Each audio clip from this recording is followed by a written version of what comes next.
The idea that's the most powerful idea that he has, and he has a lot of powerful ideas, is that people rise to a position, an elevated position, based on a certain quality that they have that makes them stand out.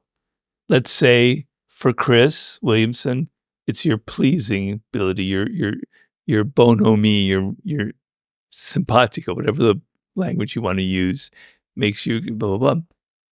But a point is reached where the times change, things are different, because life is always changing. And that thing that you relied on, that strength that you have, is no longer so in demand. It's not so interesting. The culture has moved on, but you don't know how to move on because you're addicted to the same way of doing things. Mm-hmm. So when he was saying what would be the perfect prince, to talk about the prince, like in his book, The Prince, would be a man or a woman, but this time it'd be a man who could continually adapt to circumstances, who just didn't have one form of power. He compared it, fortune is constantly shifting. You have to be able to shift with fortune and ride it and keep riding it upward and upward. That would be like a superhuman being who could always adapt to circumstances, not change who they are, not suddenly be a confident person who's now really timid, but to use your confidence in a different manner when the time asks for something different.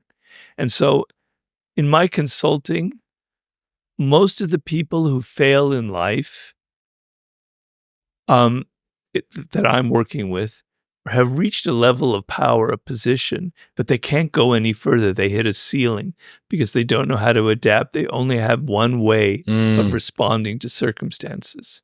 So we think of Machiavelli as this kind of rigid thinker with this sort of aggressive ideas. He's actually a very fluid thinker. And it's all about being fluid. One of his main metaphors is water, because, there was a river in Florence and he was sort of obsessed with currents, kind of like in a Sun Tzu, an Asian way, your ability to flow and change and adapt to circumstances.